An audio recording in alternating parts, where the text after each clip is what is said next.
नमस्कार. हिंदुस्तान पोस्टमध्ये आपल्या सर्वांचं हार्दिक स्वागत आहे. मी चंद्रशेखर नेने, आंतरराष्ट्रीय घडामोडींचा अभ्यासक. माझ्याबरोबर रोहित व्हिडिओग्राफर आहेत. आजही आपण पाकिस्तान, इराण आणि इस्रायल आणि अर्थात अमेरिका या चौघांच्या संबंधांबद्दल बोलणार आहोत. इस्रायलने गेले काही दिवस इराणमध्ये जो प्रचंड मोठा हल्ला चालवलेला आहे, त्या हल्ल्याबद्दल आपल्याशी याच्या आधी मी संवाद केलेलाच आहे. त्या हल्ल्याची आणखीन एक त्याला रेड लाईन म्हणू आपण, ती इराणच्या लोकांनी ओलांडली.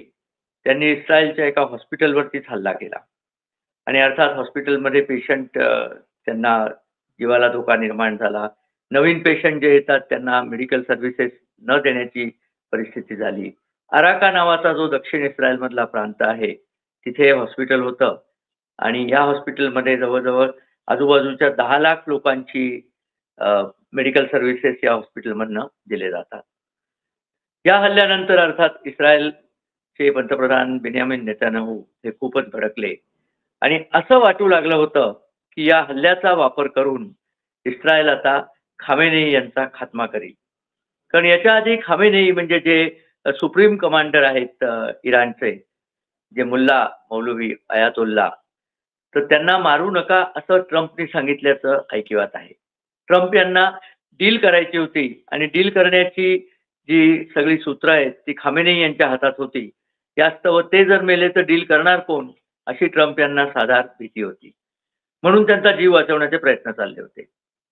तेहरानमधल्या लाविजन नावाच्या भागामध्ये ते राहतात आणि तिथेच एका बंकरमध्ये ते लपून बसले, अशी मोसादनी खात्रीलायक बातमी इस्रायलला दिली होती. परंतु ट्रम्प यांनी इस्रायलचे हात रोखले होते, त्यामुळे खामेनेई आतापर्यंत जिवंत होते असं म्हटलं जायचं. पण आता अशी बातमी घातली आहे की इस्रायलने या आधीच खामेनेई यांचा काटा काढलेला आहे. कारण गेले काही तास तरी खामेनेईंकडनं काही स्टेटमेंट आलं नाही आहे, काही गोष्ट त्यांनी सांगितलेली नाही आहे की याच्या पुढे काय करायचं किंवा इराणचा जो हल्ला आहे तो अधिकाधिक तीव्र करायचा. हे जे ते दरवेळेला इराणवरती हल्ला झाला की इराणचं लगेच स्टेटमेंट द्यायचं की आम्ही अनेक जोराने इस्रायलला मारू. पण तसंही काही झालेलं नाही आहे. तेव्हा खामेनेई यांचा काटा काढला गेलाच नसेल असं सांगत नाही. परंतु इथे एक वेगळंच राजकारण आकाराला येते. अमेरिकेबद्दल कधी कधी शंका उत्पन्न होते की स्वतःच्या चुकांमधनं सुद्धा जो काही शिकत नाही तो देश म्हणजे बहुतेक अमेरिका आहे. आपल्याला माहिती आहे अफगाणिस्तानमध्ये 1979 साली सोव्हिएट रशियाने आपलं सैन्य घुसवलं आणि त्यांना विरोध करण्याकरता तेव्हाचे राष्ट्रपती अमेरिकेचे जे होते किंवा अमेरिकन सरकार म्हणू आपण, कारण राष्ट्रपती कुठलेही असले तरी फार फरक पडत नाही. अमेरिकन सरकारने अफगाणिस्तानमध्ये रशियन लोकांशी लढायला अफगाण मुजाहिदीन म्हणजे अफगाणी स्वातंत्र्य योद्ध्यांना ट्रेन करायला सुरुवात केली आणि ते ट्रेनिंग अर्थात पाकिस्तानमधनं द्यायला सुरुवात केली. कारण पाकिस्तान हा अमेरिकेचा तेव्हाही अंकित देश होता, आजही अंकित देश आहे. जियाउल हक यांनी या संधीचा पुरेपूर फायदा उठवला आणि अमेरिकेकडनं प्रचंड प्रमाणावर अर्थसहाय्य म्हणजे पैसे म्हणजे स्वतःकरता आणि देशाकरता, त्याशिवाय भरपूर शस्त्रास्त्र आणि अमेरिकेची घट्ट मैत्री एवढी सगळी त्यांनी संपादन केली. त्याच्या बदल्यात त्यांनी काय दिलं? त्यांनी पाकिस्तानी सैनिकांचे जीव दिले. कारण पाकिस्तानी सैनिक अफगाणिस्तानात जाऊन जे मरत होते सोव्हिएट रशियाशी लढताना, ते सगळे मेले हे जियाउल हक यांच्या या कार्यक्रमामुळे. पाकिस्तान सगळ्या जगाला उलटून जे सांगत असतो ना की दहशतवादाविरुद्ध लढाईत आमचे 80,000 लोक मेले, ते हे 80,000 लोक आहेत जे पैसे घेऊन अफगाणिस्तानात लढायला गेले होते, मेले. ते पैसे घेऊन गेल्यानंतर मेल्यानंतर लढायचं काही कारण नसतं, तुम्ही त्याचे पैसे अगोदरच घेतलेले असतात. परंतु हे झाल्यानंतर ओसामा बिन लादेन तिथे निर्माण झाला, ज्याला अमेरिकेनेच पोचला होता खरं म्हणजे. आणि त्याचं शेवटी पर्यावसान म्हणजे ओसामा बिन लादेन यांनी जे माणसं पाठवली, त्यांनी ट्विन टॉवर्स न्यूयॉर्कमधली उद्ध्वस्त केली. अमेरिकेवरचा पहिला प्रचंड आणि भीषण असा दहशतवादी हल्ला झाला. 3,000-1,000 लोक तरी मेली, त्यातली 2,000 तर नक्कीच अमेरिकन नागरिक होते आणि अमेरिकेचा दबदबा एका क्षणात नाहीसा झाला. परंतु इतकं होऊन सुद्धा ज्या पाकिस्तानमध्ये या लोकांचं ट्रेनिंग झालं होतं, त्या पाकिस्तानवर कुठलीही कारवाई न करता अमेरिकेने जाऊन अफगाणिस्तानवरती कारवाई केली. काय कारण असेल ते असो, पण पाकिस्तानबद्दलचं अमेरिकेचं प्रेम हे अनाकलनीयच आहे. आणि त्याचाच पुन्हा एकदा पाढा ट्रम्प यांना फुटलेला दिसतोय. कारण ट्रम्प यांनी आसिफ मुनीर, जनरल किंवा आता फील्ड मार्शल सय्यद आसिम मुनीर याला जेवायला बोलवलं आपल्या घरी आणि त्या जेवायचं जे बिल फाडलं. त्या बिलमध्ये काय सांगितलं त्याला, की तुम्ही आता इराणवरती आम्ही हल्ला केला तर आम्हाला पूर्णपणे मदत करा, कारण 900 किलोमीटरची सीमा पाकिस्तानची इराणच्या पूर्वेकडे आहे. तर तिथून आम्ही इराणवरती हल्ला करू. तुमच्या जे 3 एअरबेस आहेत, नूर खान, जाकोबाबाद आणि आणखीन एक कदाचित सरगोजा असेल, त्या एअरबेसवरती आमची विमानं उतरतील, आमचे वैमानिक आणि आमचं सैन्य तिथनं संचालन करेल आणि ही लढाई आम्ही तुमच्या भूमीवरनं लढू. त्याच्यातली अमेरिकेची एक खेळी तुमच्या लक्षात आली का? की लढाई नेहमी तिसऱ्याच्या भूमीवरनं लढायची. म्हणजे उद्याच्या लढाईत नुकसान झालं तरी ते पाकिस्तानचं होईल. पण पाकिस्तानची माणसं मेली तर त्याचे पैसे पाकिस्तानला देतातच. त्यामुळे ती माणसं तिथे विकायलाच आहेत पाकिस्तानमध्ये. आता असं डील मुनीर यांनी ट्रम्प यांच्याबरोबर केलं, असं म्हणण्यात येतं. कारण त्या दोघांमध्ये काय घोषणा झाली त्याची वाच्यता झालेली नाहीये. ट्रम्प यांनी एवढं मात्र सांगितलं, की इराण आणि इस्रायल युद्धाबद्दल आम्ही बारकाईने चर्चा केली. आता हा मुनीर जे काही सही करून आलाय, त्याच्यामध्ये एक आणखीन महत्त्वाची गोष्ट अशी आहे, की तुम्ही जे चीनच्या मांडीवर जाऊन बसलाय, तिथनं तुम्ही आता उतरायला हवं. कारण अमेरिका आणि चीनची मैत्री नाहीये. आणि मुनीर माझ्या मते ते सहजी मान्य करतील. कारण चीननी $67 अब्ज ओतून जो सीपेक प्रोजेक्ट आखला होता, तो सीपेक प्रोजेक्ट आता मेल्यातच जमा आहे. कारण बलूच लिबरेशन आर्मी आणि बलुचिस्तानचे दहशतवादी आणि क्रांतिकारी सैनिक हे ग्वादर बंदर सुद्धा वापरायला देत नाहीयेत चीनला. आणि तिथे हा जो सगळा प्रोजेक्ट आहे, तो प्रोजेक्टला खूप दहशतवादी कारवायांनी खीळ पडलेली आहे. प्रोजेक्ट जरी नसला तरी पाकिस्ताननी जे जवळ-जवळ 29 ते 30 अब्ज डॉलरचं कर्ज चीनकडनं घेतलंय, ते तर त्यांना परत करायलाच लागेल. आता ते परत करावं लागू नये म्हणून मुनीर अमेरिकेच्या कुशीत जाऊन बसलेला आहे, असं म्हणायला जागा आहे. आणि मुनीरला तरी दुसरा रस्ता काय होता? दुसरा रस्ता इराणबरोबर पाकिस्ताननीही लढाई द्यायची. अशी घोषणा पण झाली होती. ती इराणनीच केली होती, की पाकिस्ताननी आम्हाला सांगितलंय, की तुमच्यावरती जर ज्यूंनी म्हणजे यहुदी लोकांनी अण्वस्त्र हल्ला केला, तर पाकिस्तान त्यांची अण्वस्त्र जाऊन इस्रायलवर टाकतील. हे म्हणायचा अवकाश, की पाकिस्तानचे नेते हात बांधून शरण आले, की नाही, नाही आम्ही असलं काही बोललो नाही. इराणी लोकांचं उगीच डोकं चाललंय. आम्ही इस्रायलशी अजिबात शत्रुत्व करू इच्छित नाही. कारण माहिती आहे इस्रायल शत्रू दिसला, की त्याला जबरदस्त मारतं.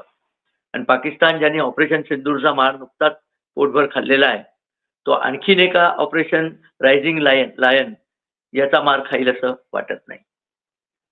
तर पाकिस्तानने काय केलं, त्यांनी सांगितलं, की आम्ही इराणला काही एक मदत करणार नाही आहोत. म्हणजे एकीकडे बडबड करायची, की आम्ही सगळे मुसलमान देश एक आणि इराण आमचा बंधू देश आहे आणि इराणला जी हवी ती मदत करायला पाकिस्तान एका पायावर तयार आहे. ते सगळं खोटं होतं. मुनीरच्या बोलण्यात बोल नसतो. मुनीरवर कोणी विश्वास ठेवेल असं मला तरी वाटत नाही. परंतु तो हे सगळं बोलून चुकलाय ही गोष्ट मात्र खरी आहे. आणि ट्रम्प यांनी आता मुनीरला बहुतेक अभय दिलाय, की तू काळजी करू नको. तुझ्या सगळ्या मागण्या मान्य होतील. तू फक्त तुझी 3 एअरफील्ड्स आमच्याकडे सोपव आणि आमच्या सैनिकांना तिथे निर्विवाद हालचाली करू दे. पण ही गोष्ट करताना एक गोष्ट दोघंही विसरलेत, ट्रम्प आणि मुनीर. आणि ती गोष्ट म्हणजे पाकिस्तानात सध्या जे सरकार चालू आहे, ते लुटुपुटीचं सरकार आहे. खरा लोकप्रिय नेता जो पाकिस्तानमध्ये जो इलेक्शनमधनं पुढे आला होता, तो आहे इम्रान खान. आणि त्याला या मुनीरनी तुरुंगात टाकलंय. आणि नुसतं तुरुंगात टाकलंय असं नाही, त्याच्यावर अनन्वित अत्याचार करून त्याला उभा फाडलेला आहे. याच्यात मी अनेक डिटेलमध्ये जात नाही. परंतु तो जर काही कारणाने बाहेर आला, कुठल्याही रूपाने तो बाहेर आला, तर तो मुनीरची खांडोळी केल्याशिवाय राहणार नाही. आणि हे जे अमेरिकेने मुनीरची जी काही वार्ता केली असेल किंवा जो गुप्त समझोता केलाय, तो समझोता काही पार पडेल असं वाटत नाही. पण याहून सरप्रायझिंगली ट्रम्प यांनी इराणला 2 आठवड्याची मुदतच देऊन टाकली आहे. 2 आठवड्याची मुदत दिली, की तुम्ही शरण या, नाही तर 2 आठवड्यानंतर आम्ही तुमचं कांडात काढू. आता या प्रकारचं स्टेटमेंट ट्रम्पने अगोदरही केलं होतं. त्याच्यात 2 आठवडे वगैरे काही नव्हतं. अमुक दिवसाच्या आत तुम्ही शरण या म्हणजे आम्ही नाहीतर आम्ही तुमच्यावरती कारवाई करू अशी बातमी होती. ते दिवस उलटून गेले. कारवाई काही झालेली नाहीये आणि आता पुन्हा ट्रम्प यांनी आपले पाय मागे ओढलेले. त्यामुळे अमेरिका आणि ट्रम्प यांच्यावर किती विश्वास ठेवावा हा एक प्रश्नच आहे. आता काही दिवस अमेरिकेमध्ये भारताने जसं पाकिस्तानला धमकावलं तसं पुन्हा पुन्हा धमकावलं जाईल. अमेरिकेमध्ये ही जी माहिती त्यांना मिळते इराणबद्दलची गुप्त माहिती, ती वापरून ते इराणवरती काहीतरी हल्ला करायला बघतील. परंतु प्रत्यक्ष अमेरिकन प्लेन्स हल्ला करायला येणार नाहीत. कारण ती तशी आली तर इराणचा जो खामेनेई आहे, त्याने अमेरिकेला धमकी दिली, की तुम्ही याच्यात पडला तर याद राखा आम्ही तुम्हाला नेस्तनाबूत करू. आता धमकी कितपत खरी आहे का खोटी आहे हे म्हणायचं कारण नाही. परंतु रशियाने त्यांचे न्यूक्लिअर अण्वस्त्र आणली आणि ती अमेरिकेवर टाकली, तर अमेरिकेला सुद्धा सामना काही फारसा सोपा जाणार नाही. आता अशी मांडवली झाली असं वाटतं, की 2 आठवडे ट्रम्प यांनी इराणला दिलेले आहेत. परंतु तेवढे आठवडे इराणला जरी वेळ मिळाला तरी इस्रायलकडे तेवढे आठवडे असतील असं वाटत नाही. इस्रायल छोटं राष्ट्र आहे. त्यांच्याकडच्या जी काही गोळाबारूद आहे त्याला सुद्धा मर्यादा आहेत. इस्रायलचं एकच म्हणणं आहे, की फोर्डो येथे जे अण्वस्त्र साठे आहेत इराणचे, जे 200 फूट जमिनीखाली आहेत, ते उद्ध्वस्त करायचे आणि ते उद्ध्वस्त करायला लागणारा बॉम्ब इस्रायलकडे नाहीये. म्हणजे अणुबॉम्ब इस्रायल कधीही टाकू शकतो, पण अणुबॉम्ब टाकून प्रॉब्लेम सॉल्व्ह होत नाही. तर तो बॉम्ब अमेरिकेकडे आहे. तो अमेरिकेने टाकावा अशी नेतान्याहू यांची इच्छा आहे. परंतु ट्रम्प हे ती सगळी इच्छा सारखीच लांबणीवर टाकतायत. कारण त्यांच्याच रिपब्लिकन पार्टीमध्ये याला विरोध आहे, की इस्रायलच्या नादाने किती या लढाईत गुंतायचं. कारण भीती मागे असंच हे गेले आणि इराकमध्ये 6 वर्ष अडकले. अजून सुद्धा खरं म्हणजे इराकमधनं त्यांना सन्माननीयरित्या बाहेर पडता आलेलं नाहीये. तर असं काही करण्यापेक्षा आपण इस्रायलमध्ये पडू नको. या इस्रायलला सैन्य आणि शस्त्राची मदत चालूच ठेवू. पण आपले सैनिक मात्र जाऊन तिथे त्यांनी हल्ला करता कामा नये. अशी बंधनं त्यांच्यावरती घातली होती आणि तशीच बंधनं त्यांच्यावरती रशिया आणि चीनने पण घातलेली आहेत. त्यांनी जेव्हा रशिया आणि चीनशी दूरध्वनीवरनं संभाषण केलं, तेव्हा दोन्ही देशांनी त्यांना तेच सांगितलं, की तुम्ही अमेरिकेचं सैन्य तिथे आणू नका. ते आणलं तर आम्हाला सुद्धा आमची सैन्य तिथे आणावी लागतील, असं चीनने सांगितलं. त्या दुसऱ्या पार्टीचं सैन्य ऑलरेडी तिथे आहेच. लढाई चालूच आहे. आपण बघतोय सगळी.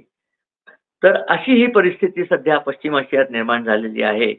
परंतु माझा असा अंदाज आहे, की येत्या 1 किंवा 2 दिवसामध्ये इराणला जी काही तिथे टार्गेट्स हासिल करायची होती, ती त्यांनी हासिल केलेली असतील आणि त्यांना इथे राहण्यात फारसा इंटरेस्ट असाही नाही आहे. त्यामुळे ते परत आपल्या गावी निघून जातील आणि इराण पुन्हा कदाचित अशाच प्रकारचे कारवाई करण्याकरता बंकर बनवायची सुरुवात करेल.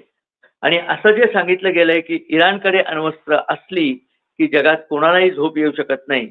ते अगदी खरं आहे असं दिसतंय. त्यामुळे शक्य तितक्या लवकर त्या अण्वस्त्रांचा विनाश करणं अतिशय गरजेचं आहे. तो विनाश करायला अ, सगळेच देश तयार आहेत आणि तो होण्यासाठी अमेरिका, पाश्चिमात्य देश, इंग्लंड या सगळ्या देशांची पूर्ण संमती. इतकंच नाही तर 57 मुस्लिम देशांपैकी OICचे 57 मेंबर 21 सोडले तर बाकी सगळ्यांचा पण इराणला नष्ट करण्याला पाठिंबा आहे. इराणची अण्वस्त्र नष्ट करण्याला पाठिंबा आहे. बघूया आता पुढे काय होतं ते. आणि असं दिसतंय की इस्रायल या उरलेल्या 2 दिवसात अति तीव्र आणि प्रखर हल्ले करून कदाचित खामेनेईचा खात्मा पक्क्या रीतीने करेल. तो खात्मा झाला की ही लढाई संपल्याचंच जमा आहे. कारण खामेनेई एकदा गेला राज्यावरनं की त्याची दहशत संपते. त्याची दहशत संपली की इराणी नागरिक जीवावर उदार होऊन का होईना स्वतःच्या राज्याची सत्ता स्वतःकडे घ्यायला बघतील. तसं जेव्हा होईल तेव्हा जे इस्लामी जिहादी वगैरे आहेत, त्यांना लांब कसं ठेवायचं याच्यावरती मंथन होईल. तर बघूया काय होतं ते. आपल्याला व्हिडिओ आवडला तर आपण मित्राबरोबर शेअर करा. आमच्या चॅनलला सबस्क्राईब करा आणि आपले कमेंट्स आणि आपले लाईक्स आमच्यापर्यंत पोहोचू दे. व्हिडिओ बघितल्याबद्दल धन्यवाद आणि नमस्कार.